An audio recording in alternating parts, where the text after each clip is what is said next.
Hello everyone and welcome to Channel 18 TV News. I'm Don Julian filling in for Jim Rogers today.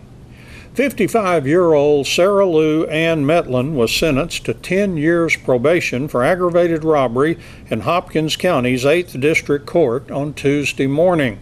The sentence was part of a plea bargain in a case involving the death of 63-year-old Bobby Riley in Hopkins County in 2011. Metlin was originally arrested along with Brian Allen Tucker for capital murder. Tucker escaped from the Hopkins County Jail several years ago, and after he was recaptured, he decided to enter a guilty plea for life in prison without parole. And Tucker also indicated to authorities that he would not testify against Metlin. DA Will Ramsey said the testimony by Tucker would have been vital in the case against Metlin. Later, 3 aggravated robbery charges were filed against Metlin in the case. As part of the plea bargain, Ms. Metlin pleaded guilty on 2 of the charges and was sentenced to 2 10-year prison terms to run concurrently. The plea bargain also specified that she be sentenced to 10 years deferred adjudication or after her prison time was served. And that was the business before Judge Eddie Northcutt Tuesday morning, and he sentenced Ms. Metlin to 10 years probation. There is something new for family fun during this fall season in Sulphur Springs and for Hopkins County and surrounding areas. It's the Pumpkin Patch, and it's hosted by Shannon Oaks Church.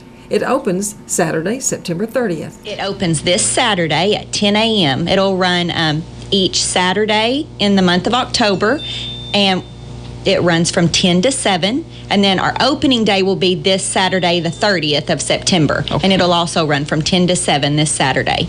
And then during October, all the way up to Halloween time, is that right? Yes, we're running on Friday and Saturday in October from 10 to 7 each day. And then we are scheduling schools on Tuesday, Thursday, and Friday. But the schools is by appointments. Okay.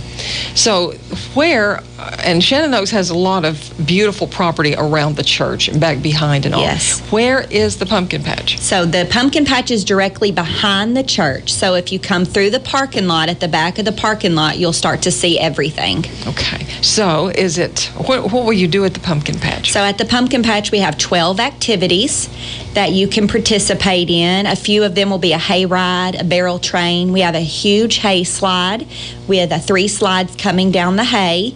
We have a hay maze, a hamster wheel. We're also going to have paintball, so you'll get to shoot at a little scarecrow, or it's a guy dressed up as a scarecrow who'll be running through hay bales. So a little target practice there. And face paint, we're going to have a story time. You're going to go on the hay ride, get off, go into the woods for story time, and then come back out around to the Pumpkin Patch. So lots of activities for the whole family. That sounds so much fun.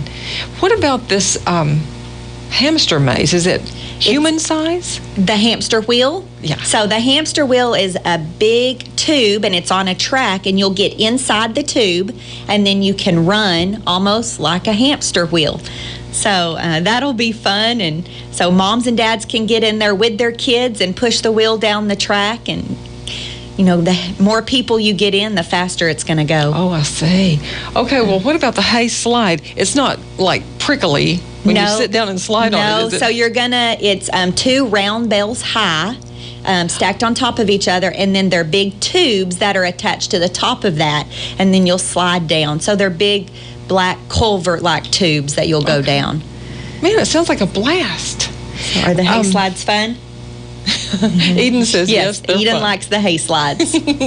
Well, no one else around here is doing this. So we started out planning it, several months ago, and we just got to thinking that right around in the Sulphur Springs area, there wasn't a pumpkin patch. And I know my family, we would travel, maybe an hour away to go to a fun pumpkin patch with the kids each year. And Shannon Oaks has all of this land, so we thought, why not create something that the whole community can enjoy. And our community, of course, and then get the word out to people in other places. And right around here, yes.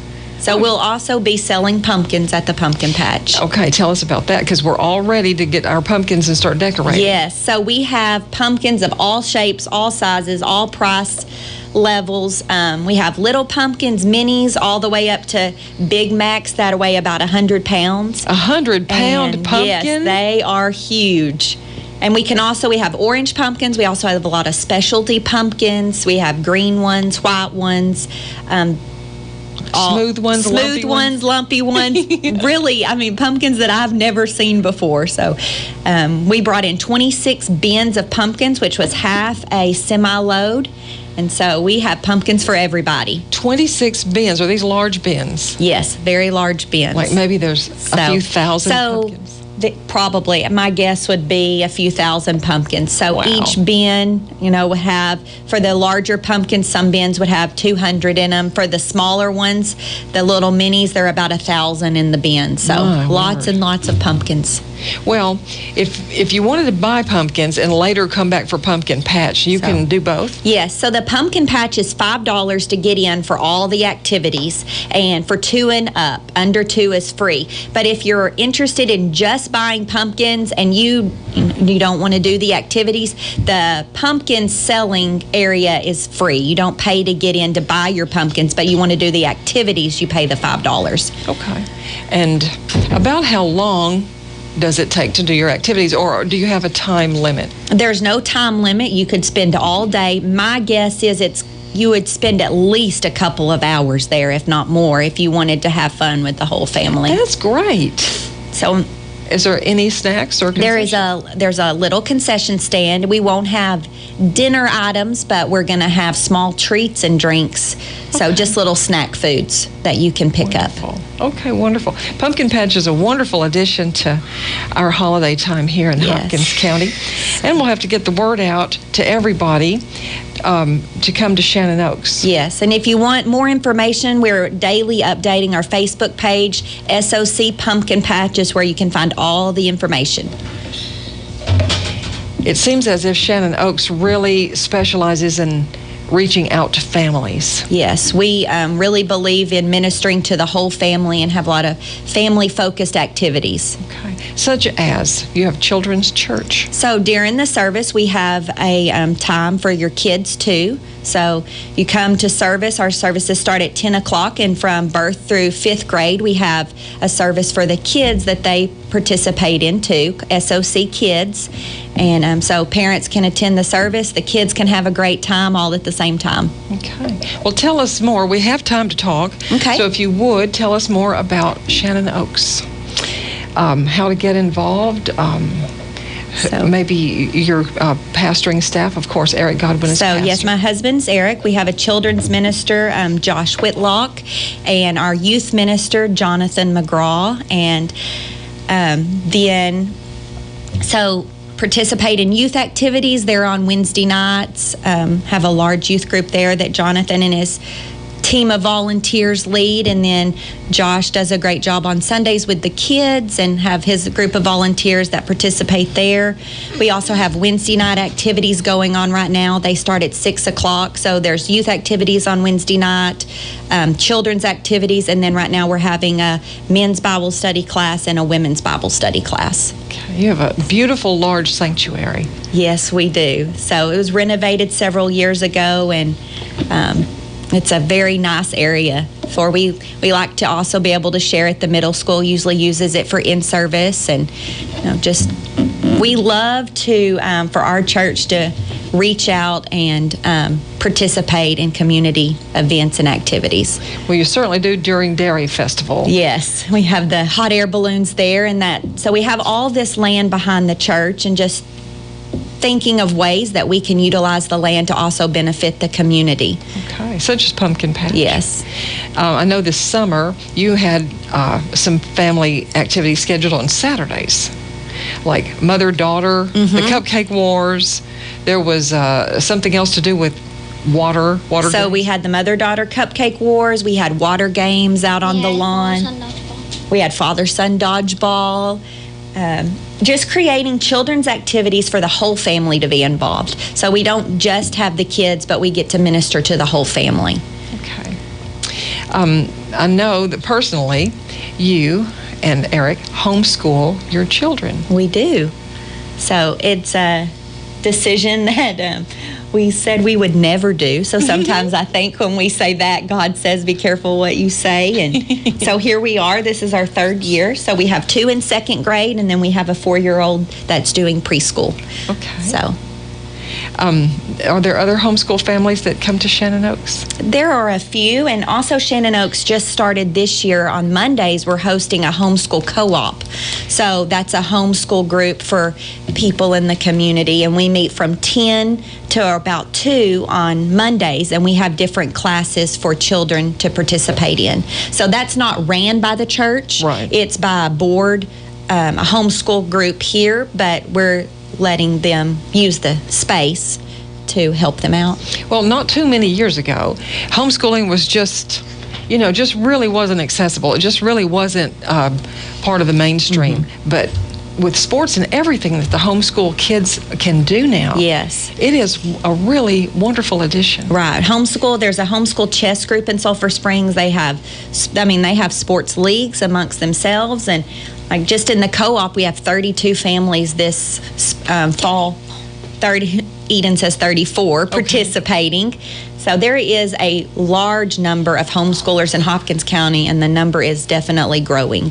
And what does a co-op do? The co-op is there to support homeschool families, and so in our homeschool co-op this year, that we meet on Mondays, we just have activities to support the families. I teach a hands-on science class, and so from 2nd through 4th grade, so they come for an hour and we do a science activity. Eden's also in a history class and art. And then she likes the art. Yes, she likes her art class, and our 2nd grade son does Legos, and then he does a social games class. And high school we have chemistry and physics and writing and speech. So lots of activities for everyone. Well, the ministry or mission, I would say, of Shannon Oaks, as we were talking about it as a church, really reaches out in the community to the needs there, and largely needs for a whole large segment is a good place for families to bond together. Yes, definitely. That's what you're doing there, along with Pumpkin Patch, which is going to be just a ton of fun. Yes, so this Saturday, starting at 10 o'clock, we would love to have everyone out there. I keep telling everybody it's old-fashioned family fun. So just fun games for everyone in the family to participate in. No electronics involved? No electronics involved. That's exactly right. So I know as a mom with electronics everywhere, that's what I'm looking for, is a little time away from them. Well, tell us where Shannon Oaks is. So Shannon Oaks is located on the Service Road, and keep going down the Service Road past the movie theater, and we're on the right. There's a big sign out front, Shannon Oaks Church, with, like you said, the 2 pumpkins there to draw your attention, and we would love to have you. But you pull through the drive, and the pumpkin patch is in the very back, but you'll see the big hay slide. You can see it from the opposite side of the interstate, the hay slide. It's pretty large. Amazing. So that is the eastbound service road, yes. Shannon Road yes. East at yes. Shannon Oaks Church. That's right. And also, so find about the pumpkin patch on the internet, SOC Pumpkin Patches on Facebook, and then ShannonOaksChurch.com is our church website. Okay. And Saturday is opening day for the pumpkin patch. Yes. Okay. Thank you, Mandy, for coming in today, and also Eden for coming to our interview this morning. Say thank you. We will hope to see you real soon at Pumpkin Patch. Yes. I hope it is a huge success, and I think it already probably is. Thank you so much.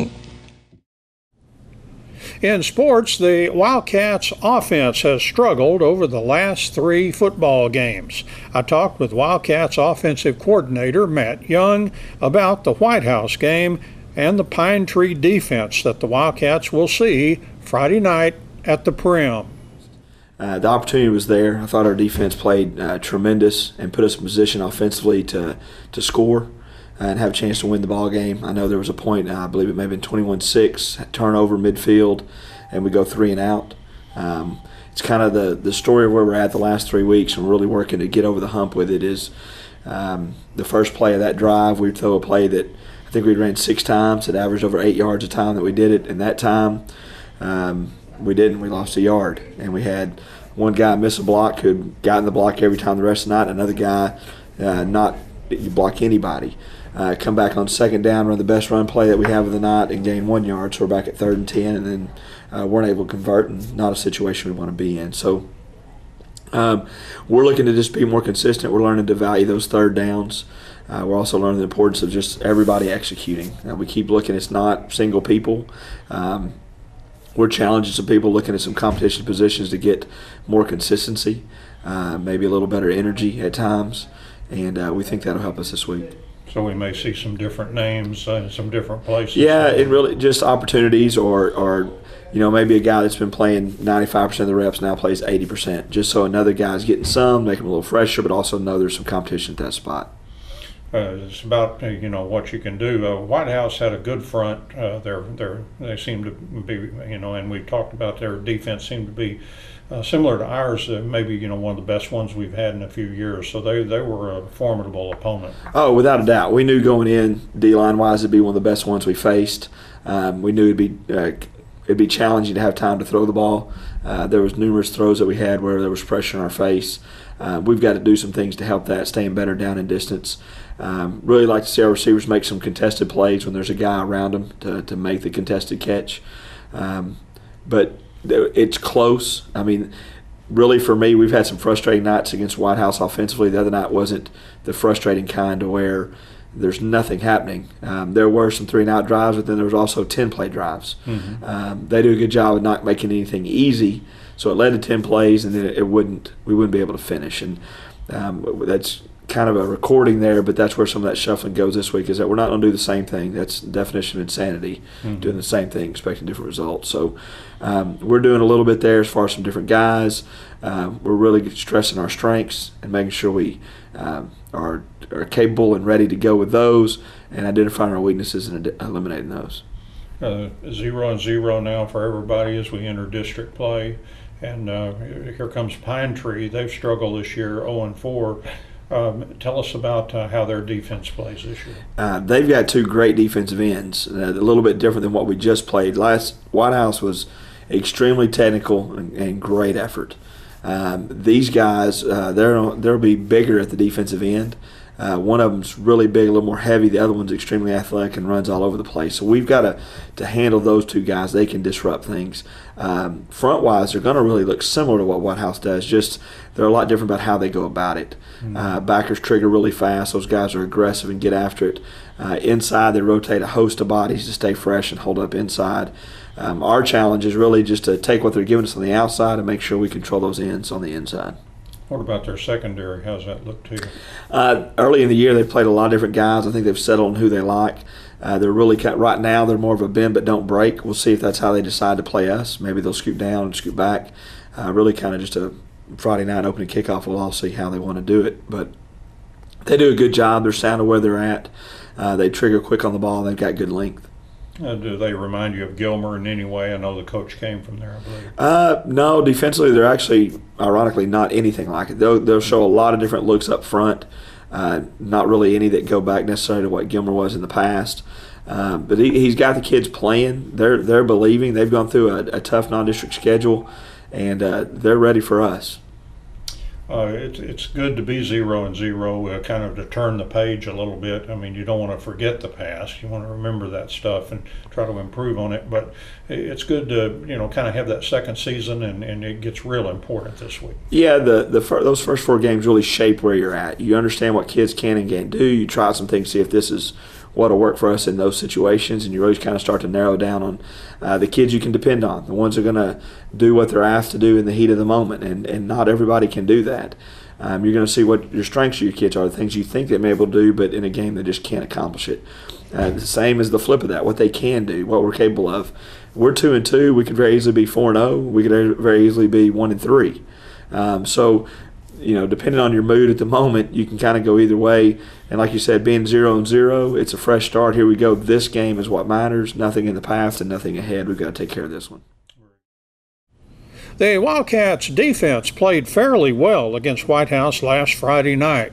Wildcats defensive coordinator Tristan Abram talks about the White House game and the Pine Tree offense that the Wildcats will be facing Friday night. I wish we would have played the entire game like we played the third quarter. I thought we came out at a halftime and did a great job of getting after them and making it tough for them to move the ball during that point in time of the game. But, you know, just talking about the game in its totality, whenever we can slow White House down and hold them to 28 points, something that we have not done here in many years, I'm pleased with it. Not extremely excited about it because ultimately as a defense, our goal and our job is to keep people out of the end zone off the scoreboard. But I'm pleased with being able to slow down a high-powered offense enough to say keep it respectable. Because again, like I said, in the past few years, we've given up 50 points easily, 50 plus. To this team, so I was happy with that. There are some areas in which I feel like we have to get better. I'd say it every week, but we have to get better at tackling. We're doing a good job of running to the football, but once we're there, we're not striking the way that I would like for us to strike, and that's what we're hammering this week is to do a better job of being more physical when we get to the football. In saying all that. One of the biggest high points is we finally got our first turnover. First turnover of the season that I think came at a crucial time in the game. I was really excited to see it happen.